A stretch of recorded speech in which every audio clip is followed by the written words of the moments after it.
My name is Julie Morris. I'm the country manager for MyHR in Canada. So MyHR is new to Canada. We've been growing the business here for about a year, and I have been growing that business and slowly hiring a team to work alongside me. As most of you know, probably joining, we provide support for small to medium-sized businesses. I've spent most of my career working in-house with slightly larger organizations, and I'm very excited to be allowing smaller organizations to have the access to excellent HR. And then we have Camelia joining us, very lucky. I'm looking forward to learning from her as well today. Camelia is an organizational psychologist, sorry, tripping over my words. She specializes in leadership development, workplace dynamics, and building a resilient and ethical teams with research-backed strategies. And she founded Core Purpose Limited. So she'll tell us a little bit more about that at the end, but she's going to be largely leading the webinar, the content for the webinar today. And I'll be kind of adding a few comments here or there around that connection to HR and some practical strategies around there. So for questions, there is a little Q&A button on your screen that you'll see. You can press that Q&A button and ask those questions. We will leave the questions to answer them at the end, but it's great to put those questions in as they come up for you, because we sometimes find that when you get to the end of the webinar, you can't remember what your question was throughout. So please don't hesitate. You're not interrupting us at all by popping that question in while you're going on there. Yeah, and so the slides and recording will all be available afterwards, so you can just relax and enjoy the conversation, and we'll send all that information to you afterwards. And we're very grateful for your time. We will definitely finish on time, and we look forward to sharing some information and then a great question and answer session. So. Wonderful. Thank you, Julie. So today we are going to have a look at the inner landscape of leadership loneliness. So leadership can be incredibly rewarding, and we all know that. But there is something we don't talk about nearly enough, and those are the moments when it feels heavy, when it feels quiet and lonely. Not lonely in the social sense, but lonely in the sense that you are holding something others cannot see or cannot see yet. Making decisions that no one else can fully understand, that's another thing. And being the one others rely on while silently carrying your own doubts. So before I have earned the organizational psychologist title, I had a deep interest in the questions that sit beneath the surface. What drives people? Where does true strength come from? And what happens when that strength begins to wear thin? Leadership loneliness is often explained through external factors such as human resources, culture, systems, support networks, and those matter, of course, and we'll touch on them today. But my work begins elsewhere. It centers on self-leadership, the ability to stay grounded, resilient, and clear under the weight of responsibility. It explores the inner landscape, the private, the often invisible space, or maybe always invisible space. We are talking here about quite abstract concepts where leaders wrestle with doubts, with decisions and pressure, long often without understanding and support from outside. Leadership is the ability, so this is a definition among many definitions that you can find about leadership, but leadership is the ability to inspire and empower others to reach their full potential, and it begins with the courage to lead yourself first. And here is the agenda for today, is the getting started, which we are doing right now, and a personal story.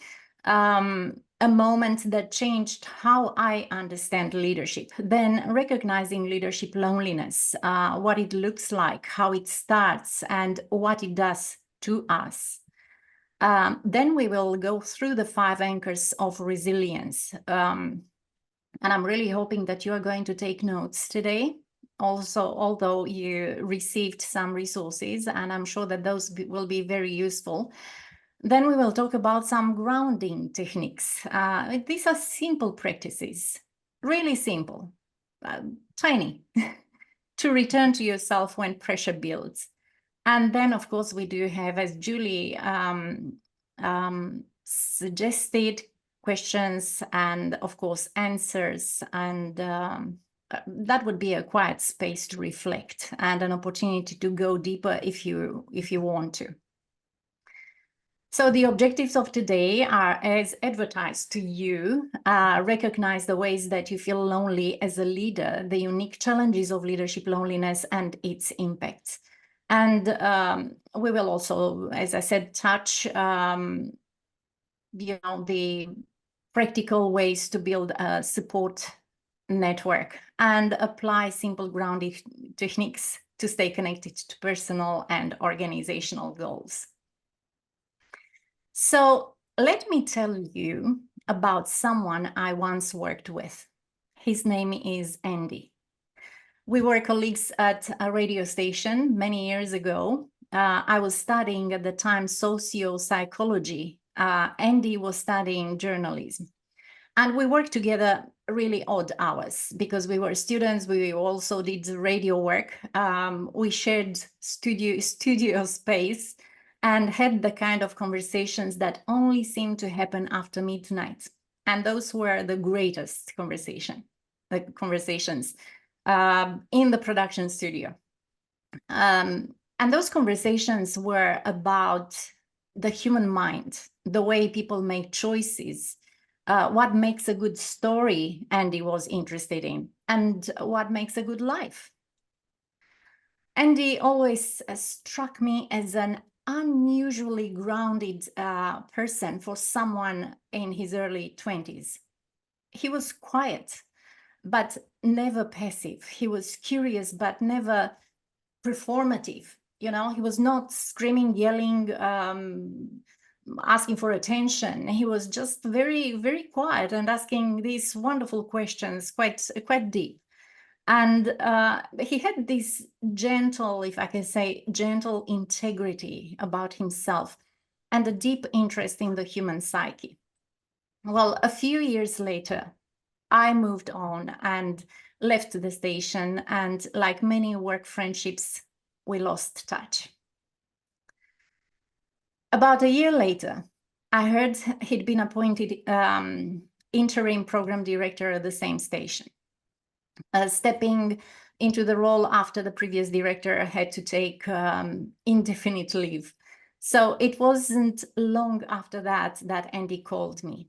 And he wasn't calling to brag. He wasn't even calling for advice. He was calling because he needed to talk, really talk about what the role was doing to him. And he said, "No one told me leadership would feel like this." Well, we spoke not just about strategy or responsibility, but about something deeper, the loneliness of leadership, the kind no one prepares you for. And that conversation became the seed for this webinar. So let's have a look at recognizing the loneliness of leadership. Yeah, I'll What just is- stop you there for one Yes. second. And I really love that story. And I think what I like about it is that I've never termed it loneliness before. Lots of leaders reach out to me and be like, this is really hard. But I think what I love about that is you kind of define what the hard part is. You're sort of there on your own trying to figure it out. And I often see lots of people promoted into those leadership positions without any real training or any real sort of setup on okay, now you're ready for this position. And it sounds a little bit like that's what happened for Andy. It was like, okay, your boss is gone, you're the boss now, right? Exactly. So I think that's a great story, and I'm hoping lots of people on the webinar can really relate to that. And there is a period where you go through and you're like, huh, this is leadership. okay. And it definitely Yes. has that feeling of like, how do I figure this out? So I really like how you framed that story there, and I'm sure lots of us can relate to that. And I can think back to a time in my career when I was like, okay, I really wanted to lead people, and now I'm here. Now what? So yeah, so Yeah. thank you for that story. And thank you for bringing that up, Julie, because, you know, when we do have some physical problems, we do have symptoms, okay? And we don't know where they are coming from, okay? We might be worried until we go to the doctor, we do some tests, and the doctor puts a diagnosis on it.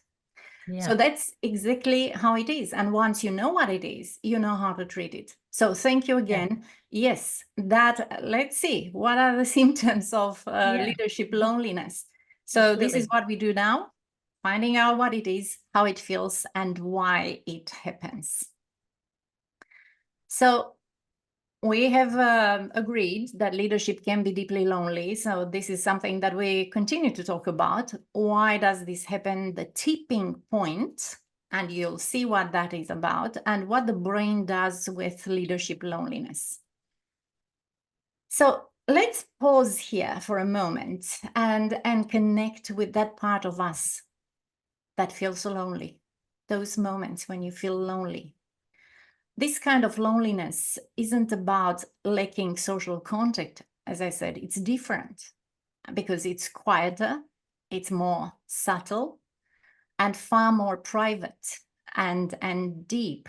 We carry it with us wherever we go and whoever we meet. It's still there.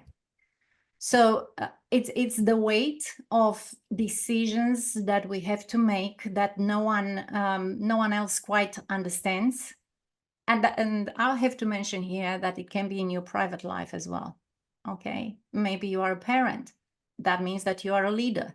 Maybe you are in a community, leading a group, right? We wear this hat of leadership in so many roles that we have in our lives. But today, yeah, we are just bringing it to the workplace. So you feel it in that moment after a hard call when there is no one to debrief with. It's being the calm one. You are the calm one in a room. You have to be, while inside you are navigating doubt, and inside of you it's a storm. How many times I felt that? Oh my goodness. And it's realizing that while many people rely on you, few truly see you. It is as if that is an expectation that you are always there for other people. But who are you in this process? You are also a human. People expect you to know the how-to for everything. And I you just cannot do that, you know. You cannot live your life to that particular expectation, and the problem that becomes a problem when we really believe that we need to know everything, and we get frustrated when we don't. So anyway, it is like there is no room left for the part of me that's still figuring this out. And that's something, these are Andy's words, right? It's like there is no room left for that part of me that's still figuring things out. Or he said, I don't feel like myself anymore. Or I can't stop thinking. I don't know how to switch off. I don't know how to adapt without losing myself. So, why does this happen? Well, sometimes this loneliness is structural. You don't have peers to talk to and share the burden. You do not have a coach to help you navigate transformation without abandoning yourself, or the organizational culture discourages openness. Right, so you can't go to your superior and talk about what you feel because, yeah, that's how the organizational culture is. So there is pressure to always appear composed, no matter what's happening inside. But often you could see It's internal, right? It begins with how we relate to ourselves in the role. We tell ourselves we have to be strong no matter what.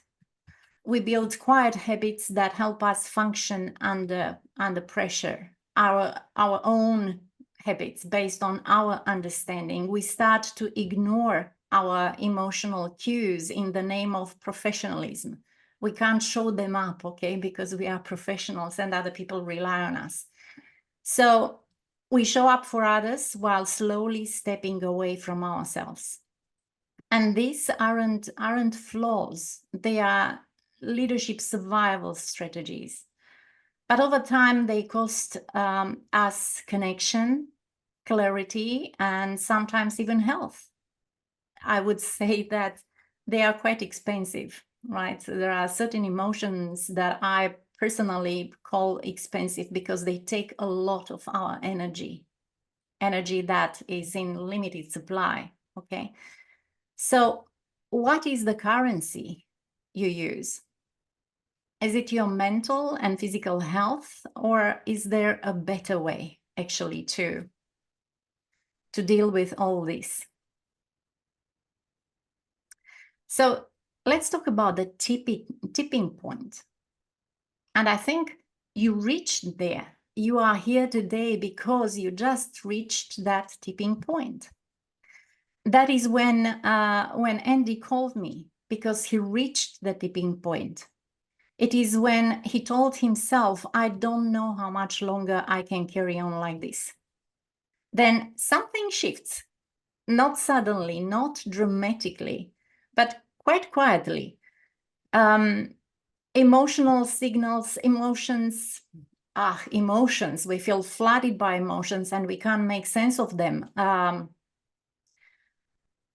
They show up in the body and mind, and or you might sense a tightness in the chest before a tough conversation, do you?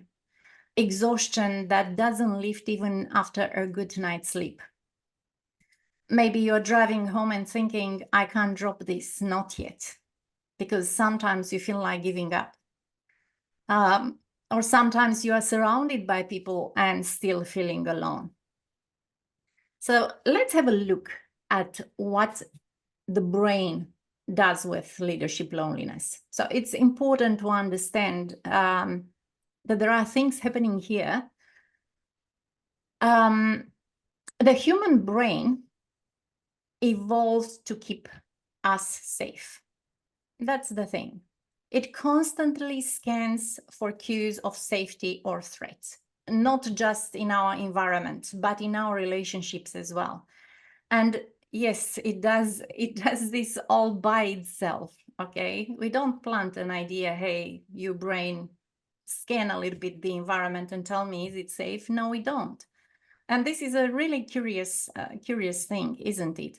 When we lack real connection that validates the emotional state we are in, when we feel unseen, when we feel unheard or emotionally isolated, the brain interprets that as a threat to survival.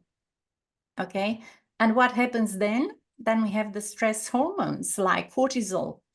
They begin to rise. Meanwhile, activity in the prefrontal cortex, the part of brain responsible for clear thinking, decision making, and impulse control, begin to decline. So think about the moments, or maybe you can start observing people when they think about something. Okay, they put their hand here. Here is the prefrontal cortex. As if you put your hand, you focus on that area. So you would do that completely unconsciously. So we become, in that emotional soup, we become more reactive and less creative, more self-protective and less open. We narrow our thinking and start to emotionally withdraw from activities, from being with other people, from maybe entertainment and so on. So that's how the brain shifts us into, and it happens quite quietly, into emotional self-protection. So being the strong one all the time may look from outside like composure, but internally it can wear down your clarity if it's foggy out there, okay, your energy and your well-being. So if you experienced all that, now you know the mechanisms behind it. So when Andy called me, it was not because things were falling apart, but because he felt something shifting inside. Okay, something that like he drew a line and he said, "That's it. I can't do it anymore. I need help." And that quiet recognition became his turning point. That's when he brought awareness to his internal world, and maybe that's why, as I said earlier, that's why you are here. You felt it too, even if you haven't named it fully. But now you have a name for it, okay? The fatigue that disconnects, the sense that you are carrying more than others see, that awareness matters, okay? Because it's basically at the beginning, the first act of self-leadership. Not that kind that hardens you, that you think, oh my God, I need to become tough, I'm too sensible, too sensitive. No, it's the kind that anchors you, okay? This isn't about retreat. Don't think of it like that. It's about actually becoming stronger. It's about realignment. So yeah, let's keep going. Julie? Yeah, and I think I just wanted to take a chance to sort of drop in here and say that, we work with businesses of all sizes. So as little, as little as 5 employees, all the way up to sort of 260 employees, where we have managers that are looking after like areas of business. And we really see this challenge across small to larger organizations. And I think it can be like with the smaller businesses, it's really an owner trying to juggle it all, right? I met a fellow that started a painting company 10 years ago the other day, and he was describing to me like that it's still a lot, right? He's 10 years in, and obviously it was a lot when he first started because he was learning the business, and he was still talking about how it's a lot leading a crew of painters. So it doesn't have to be really technical work, just the thought of the work of leading can be really challenging, that Mhm. piece there. Um the next piece really is about, managing younger people as well. So sometimes I see an age gap between a leader and the people they're managing, and it can go either way. So sometimes it can be a young manager that's managing older people that have worked there for a while, and it's hard to find that common ground. Or it can be someone that's worked their way up through the organization, and they're managing a lot of really young people. So even like teenagers, servers, right, hospitality staff, and that age gap can make it tricky, right? Because you don't Mm, feel like you're quite on the same page as everybody else, and you really feel like you're the only one that's your age at your work, or that's at your period of life. So you might have children and no one else you work with has children, right? So they don't understand that juggle and that balance, right? And then the final piece, can you just flick that there? Carrying the weight of the success or failure, I find, is also something we see. So, the buck kind of stops with you when you're the leader, right? So if you're in the sales side of the organization, like, are the sales happening, right? If you're in the actual like customer service delivery, right? What kind of feedback are you getting? And that does feel like it can rest on you as a leader, right? And I think these are all really important factors. And what I want, it doesn't really matter what industry you're in, whenever you're in the responsibility of sort of leading people, these types of things come up, and they're very much part of the growth into leadership. Like I find, that growth into leadership is about figuring out how to manage those stressful situations, how to grow from those stressful situations, and how to not just hold it all yourself, because that's where that leadership loneliness sort of feeling comes from. So, yeah. Yeah. we'll add in there. And I know, Julie, that there are many frameworks that you offer Mhm. and help with MyHR. And Yeah, I don't know, it just came into my mind, how to deliver feedback to people, how yeah. to deliver Mhm. constructive criticism when, and how nervous you might feel about that when you do not have a guide, a framework to do it by Mhm. and to rehearse it many times until you feel confident. And how to base that feedback that you're giving or having the focus on growth, because when Yeah, you shift focus, when you have a better understanding and you think, okay, I'm going to focus on growth, I would like this person to grow. And that's what systems bring in, these kind of yeah, frameworks and help that you can get in these little particular moments. But now yeah. yeah. Absolutely, absolutely. And I think leadership is about learning all the time, right? Continuing Oh, to yeah, learn so you it feel more is. comfortable. Absolutely. So let's go now through part 3, the 5 anchors of resilience. So again, we are coming back to ourselves within. How are we going to deal with everything that we are going through, or how to make sense of it, and how to regain control? Okay. These anchors, they keep you steady when leadership feels lonely. So we talk about what support really means, anchor 1 to anchor 5, and wrapping up the 5 anchors. This is what it is in this part. So you wanted to say something about the structural Yeah, support before we absolutely. get Absolutely. into... Yeah, that sounds great. And I think this is really an area, that we sort of specialize in, and in my HR is right. Supporting the leaders with that. What can you put around yourself structurally? Camelia, you're going to talk a lot about like how you can manage it in your own mind, which I think I'm really excited about. Yes, they And have I to think, go hand in hand. They have yeah, to they go do. hand in hand, Julie. Yeah. Absolutely, absolutely. And I think there's lots of different things you can do structurally as well, right? So I just wanted to touch on a couple of those quickly before we sort of go into the other pieces there. But, I think one of the things is actually taking a step back and looking at the type of work you're actually doing and deciding, are there any tasks that you can share with someone else? As soon as you share that task, you're bringing them into your circle, right? You now have a connection with someone that they're doing work with you, and it is a connected sort of experience. So I think that really helps. Um, I often talk about the concept of managing up.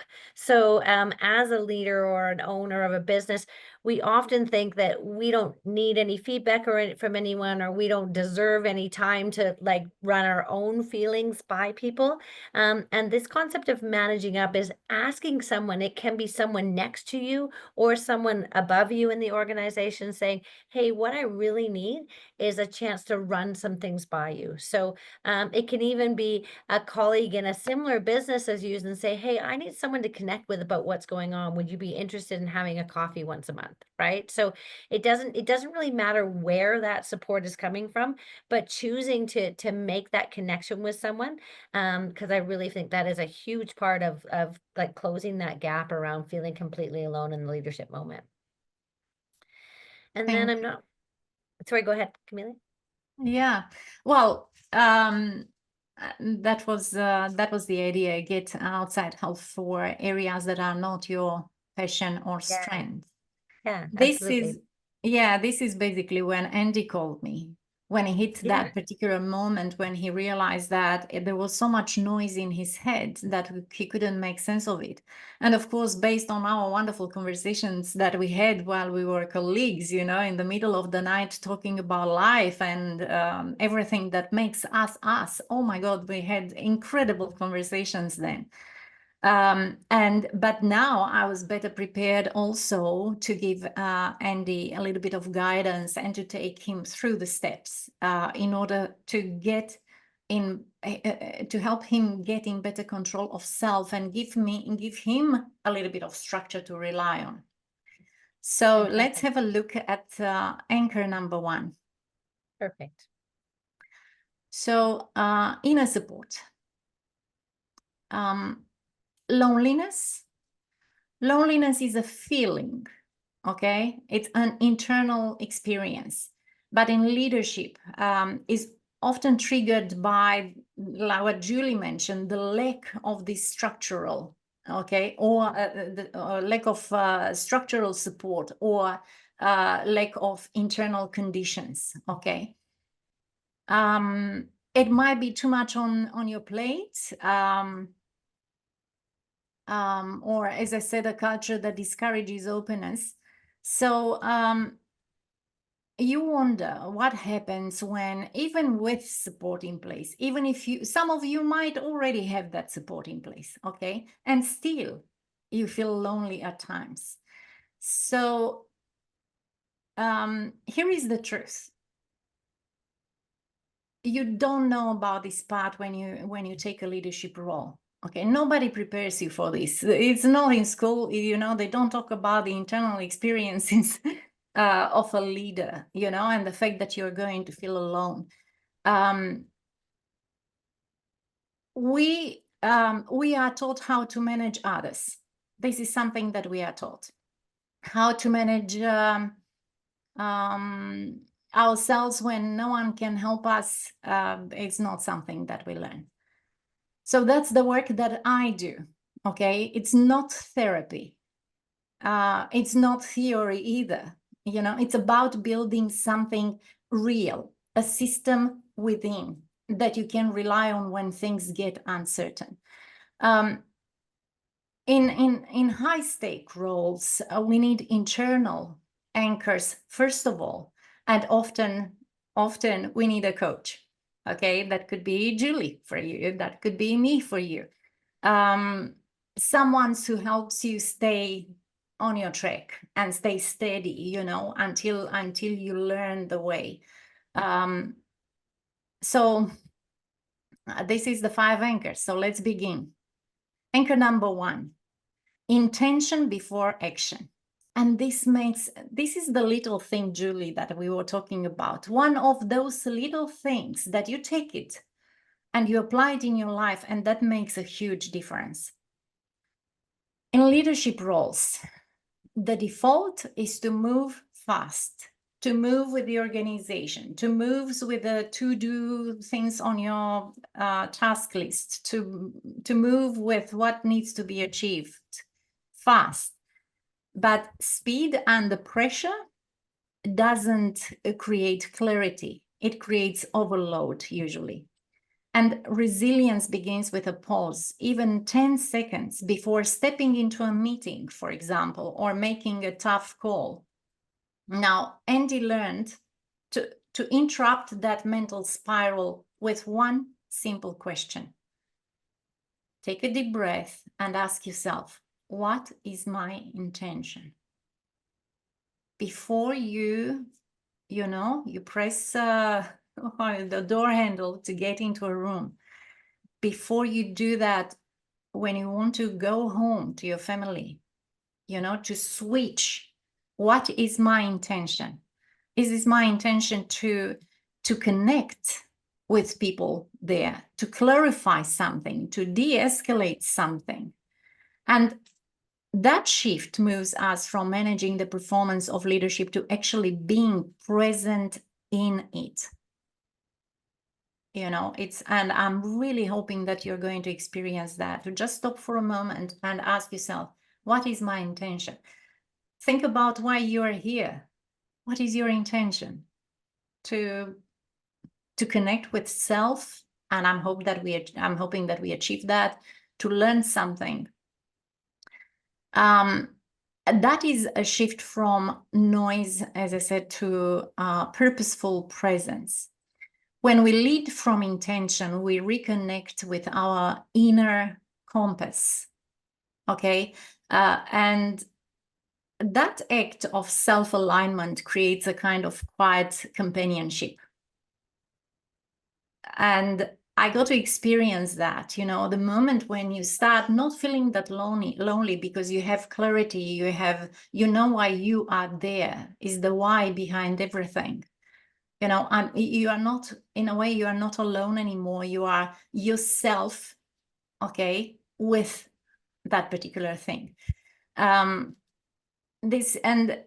I find this very useful, and I find those very useful, and it's also emotionally regulating. You start sort of managing your emotions. Anchor number 2, self-observation without judgment. Now, in our early sessions, Andy was constantly self-correcting, and I catch myself doing that many times. I shouldn't have said that, or I didn't come across strong enough. It's this critical voice. So I invited him to pause, and I said, don't fix it. Just notice what happened in you. What did you feel? You don't have to fix it. Okay, only ask the right questions. What happened? And he was learning to meet his experience with curiosity instead of control. Okay, instead of asking what's happening to me and why do I feel like this? I don't need this now. Okay, you just observe and discover, I feel like that again. I feel tension. I felt tension in the meeting when, I don't know, they pushed back, or something in me wanted to shut down the entire thing. I wanted to disappear. I felt so tired, okay, so overwhelmed. So it's about observing and naming it. And that shift, changes everything. From I need to correct myself to I want to understand what is happening inside me. And that is a shift from self-blame to self-awareness. And loneliness deepens when your inner world becomes hostile. And sometimes it is. But when you observe without judgment, without being critical of yourself, you become an ally, a friend to yourself. And when you can stay with yourself honestly, you are not alone anymore. Try that. And here is anchor number 3. Name the feeling, track the pattern. And this is about how you translate that reality you achieved from observing without judging into meaning.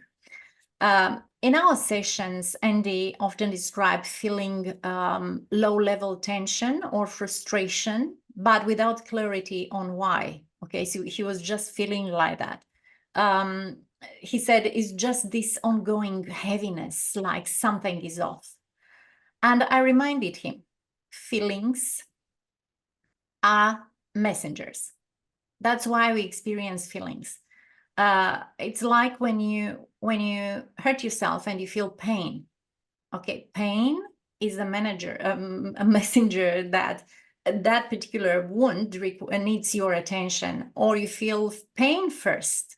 Okay, pain is a messenger. It grabs your attention. Hey, you have a pain in your left side of the body. It needs attention. The same with emotions. Okay, they are not the problem. They are pointing to what matters. It's just grabbing your attention. We explored a simple truth, Andy and I. Unpleasant emotions often show up when a value is being challenged. Like, for example, if somebody was rude to you, okay, you felt frustrated, you felt hurt. So that emotion, it's real, you feel it, okay? But don't stop there. It's just ask the next question. Which value of mine has been challenged? So if Andy values respect, that value has been challenged, okay? Or he needs to be respected, and so on. So again, unpleasant emotions often show up when a value is challenged or a need is unmet. Yeah, I So just want we to do a quick yes. time check. Just a quick time check. We've got about another sort of 6 or 7 minutes, and then to give time for question and answer at the end. Oh, okay. Perfect. So he began asking, what exactly am I feeling? what need isn't being met here. So from I'm feeling this again, what's wrong with me? Okay. To this feeling is pointing to something that matters to me. What matters to me? Okay, not why am I feeling like this? What matters to me? So loneliness deepens when discomfort stays unnamed. Okay, but when we decode the message behind that feeling, we reconnect with what matters to us. And I'm hoping that it makes a lot of sense.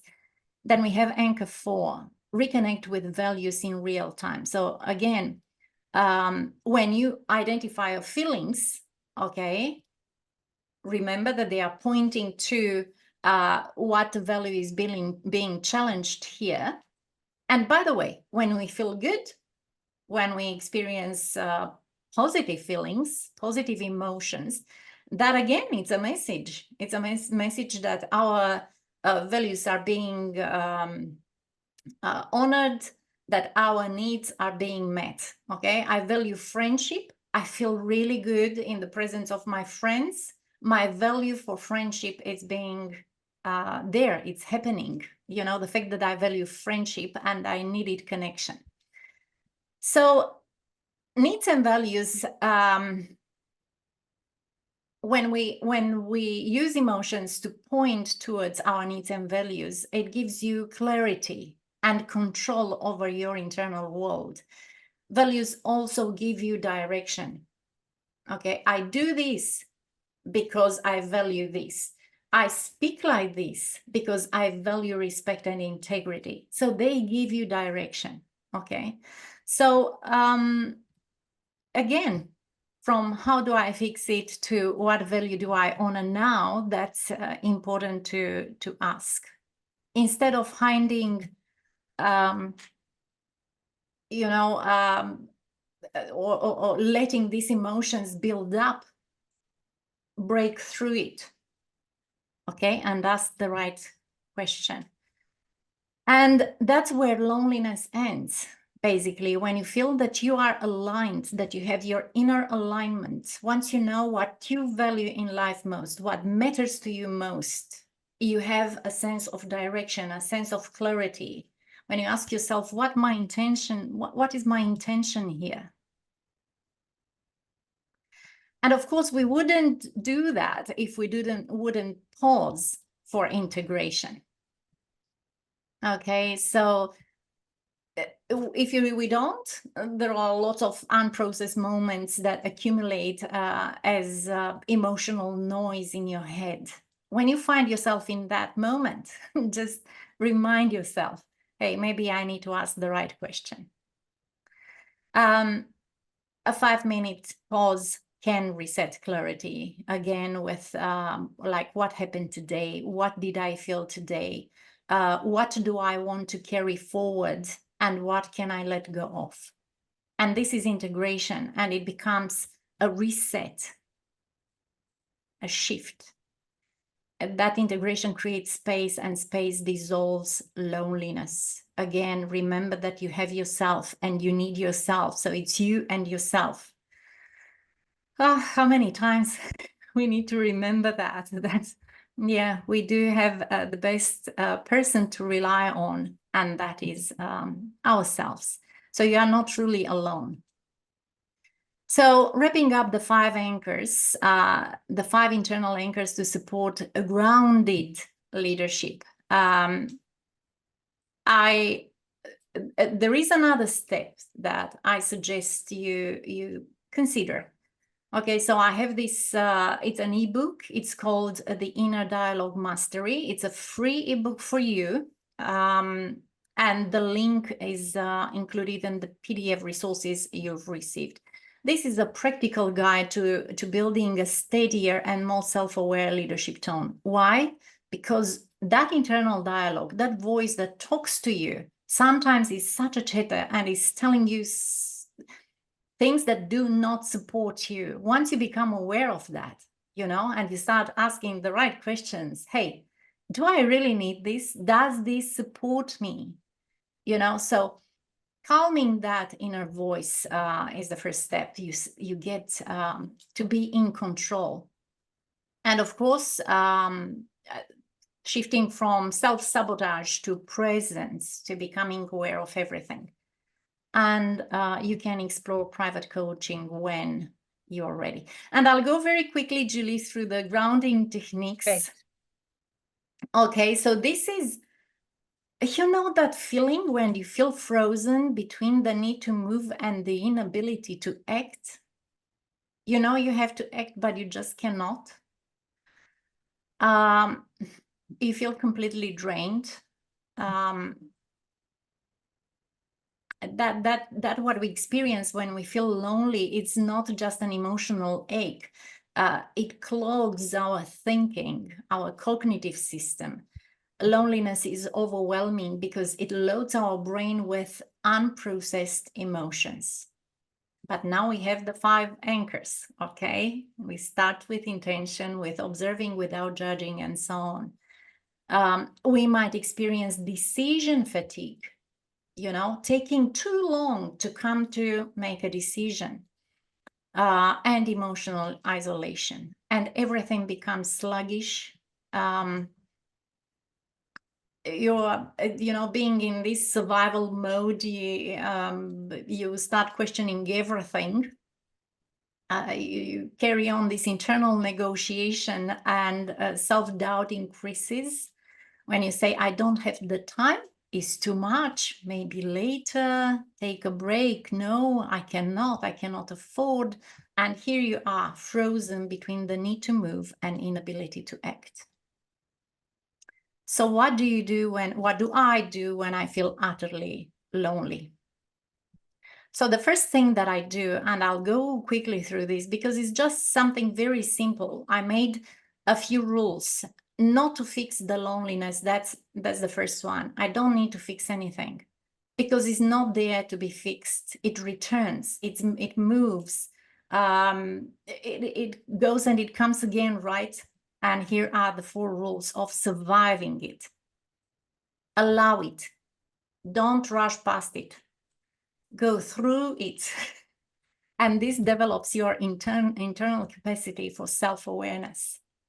If you try to ignore it and push yourself through it, when you try to ignore it and think, oh no, okay, I can't deal with this now, it can get stronger. So say it, cry it, swear if you need to, tell the walls, whisper in the fridge, use whatever words you've got and say it. I feel lonely. This is too much.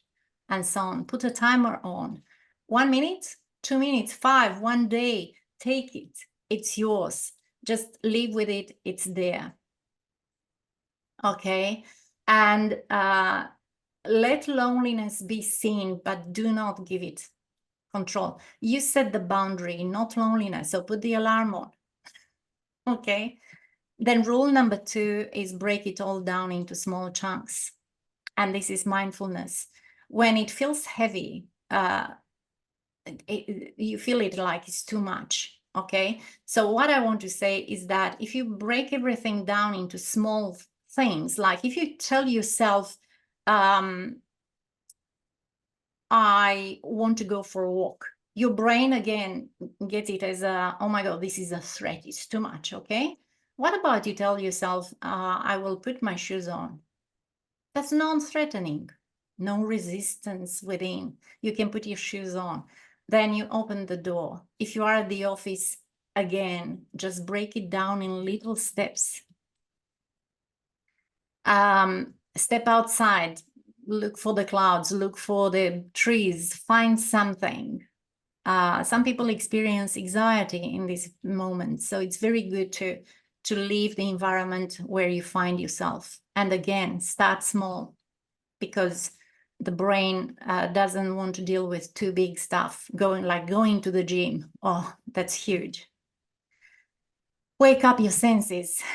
That develops your internal capacity for emotional agility. Do something that reminds you of you. Eat a donut. or a steak or both. Play a song that does not ask questions. I hope you know what I mean. Like, don't play Yesterday with the Beatles, you know, it's bringing you down. Talking about loss and regret, try Titanium, for example, you know, something that is lifting you up, and let your body lead the way until your mind catches up. And rule number 4, move before you think. You know, sometimes we are fearful of doing something. Well, do it before you think that you are too scared to do it. And the thought comes in, start doing it that very moment, because fear is not there yet. That is built up, you know, and the more you let the time go, the more the bigger it becomes, the fear. So do something small. What is the smallest step you can take to move forward with work or with whatever you want to do? What I want to say here, it's and it's important in the moving forward.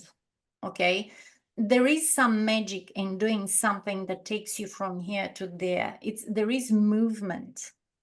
Okay, think about that. If you walk, even in the house, even in the office, get to sense that movement of moving forward. You leave behind something, you move towards something else.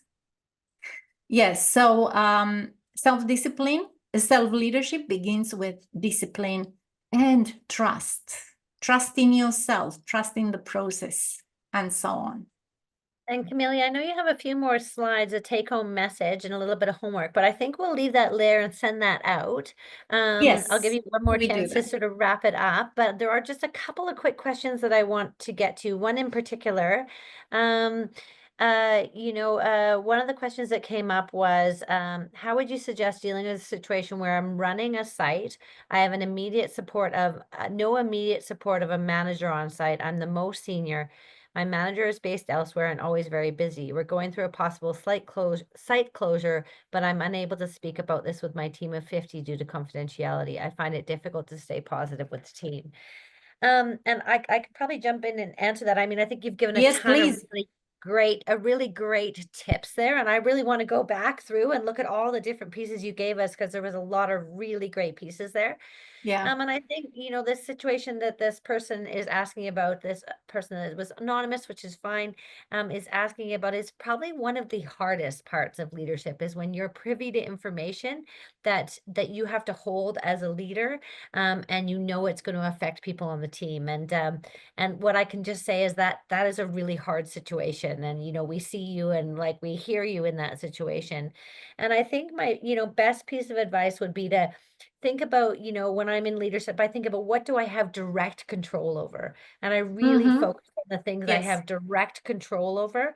And what you have direct control over is how you make that site for every day while it's open, right? And how you yeah, make those people feel, and do your best to get some clarity on the future piece, but you can't control that.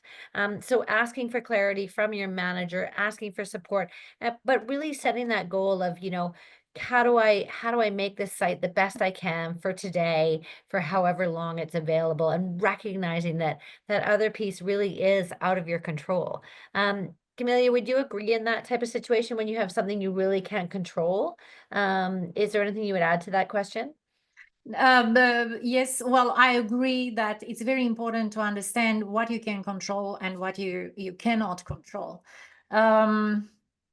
There was a saying that I'm trying to I just cannot remember right now. So by gaining clarity about the entire situation, this is important, and doing the best you can. So how do I show up today? How do I show up to my team? How do I show up to myself, first of all, and how do I show up for my manager? And yeah, so this is the most important thing. Asking yourself, what is your intention here? What is my Yeah, intention? awesome. Yeah. Mhm. Another question that came through from Darren. Darren asked, how much feelings should I share with my either senior leadership team or my employees, right, about how I'm feeling? And I think everyone has different levels of comfort with that. But one thing I do know being a leader is where you want to be authentic to a point, right? I think some of the Yeah. best leaders are able to say, I don't have all the answers, or I'm learning right along with you, right? I think that's really important to have that conversation both go up to your senior leadership team, sharing some of your concerns and worries in a thoughtful way, and then also down to your team, appearing human to your team, Mhm. right? And that really does lift that burden of leadership when you're like, hey, this is where we're going as a team. This is our objective. This is our goals, like you mentioned, Camelia. And we're going to get there together, and there's going to be challenges, right? And I think some of the Mhm. best leaders I've had or have seen do have that authentic sort of like they are able to share, and there isn't that sense of just hiding under this, like having to create this big safe umbrella, right? It's okay if a Mhm. little bit of rain gets through onto your Yes. employees, because that's what makes the job sort of like is going to preserve you in the role, is having the connection with your senior people you work with and with your younger people you work with. Yeah, I totally agree with that, Julie. Maintaining authenticity is very important because then you stay connected with yourself. But there was something that I suggested earlier when you use the emotions to better understand what's missing, okay? And those Mhm. emotions that want to be shared, scream out to be shared, are the negative ones usually, okay? So how Mhm. much of them do you share? You can share them all for as long as you do have the value or the need attached to it. If you say, I feel overwhelmed because our myself or because our team values clarity, okay, and at the moment it's missing. So that already gives some action. You already have some direction. You already have a response to it, okay? Or if the company value, for example, is integrity, okay, and you feel worried that one of your team members did something that kind of challenged that particular value, how do you feel? You feel Mhm. fearful Yeah. or scared, Yeah, or so you express that, look, I feel worried and I feel fearful because I value integrity and that has been challenged. So here you have already a point for discussion that is constructive rather than amazing. just placing the value, hey, I feel so overwhelmed, I feel worried. Boom. That's full stop. Nobody knows what to say. So continue that. Amazing. Yeah, this Mm. is such a deep topic. There's so many things to explore in here, and I'm just really cognizant at the time that we are at the end of our hour. We had one more question about what if it's just you and like the only person at your level is the owner, and that's where I would really dig into some of these tools that Camelia you've presented about how to find that cure for loneliness within you with some of those pieces. So going back through some of those pieces that you've presented, and then that structural support coming from Yeah. outside. Yeah. We are going to wrap up the webinar, but like I said, we will, Camelia is there if you'd like to engage with her core purpose for support. MyHR is there in both Australia, New Zealand, and Canada. So if you're looking to explore options, Yeah. we'll send you an opportunity to do that. So we're here for people. We know that loneliness and leadership is a challenge. And Yeah. yeah, we look forward to having you attend another webinar in the future and really thank you for that. Yeah. I just wanted to quickly come to this QR code. Please Yep. scan it. It will take you to download your free book, the Inner Dialogue Mastery book. And again, leadership is going to be challenging, and it's challenging your the strategies, but most of all, it will challenge your self-leadership. And this is a wonderful opportunity. Congratulations. It's your opportunity to get to know yourself better and to grow.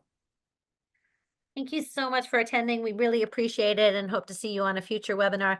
Camelia, it's been lovely working with you today, and I hope you all found even just something you can just put one thing into your future and your leadership strategy. Those little things can make a big difference. So I hope you all have a great morning, day, evening, depending on where you're from. Thank you so much. Wonderful. Thank you too.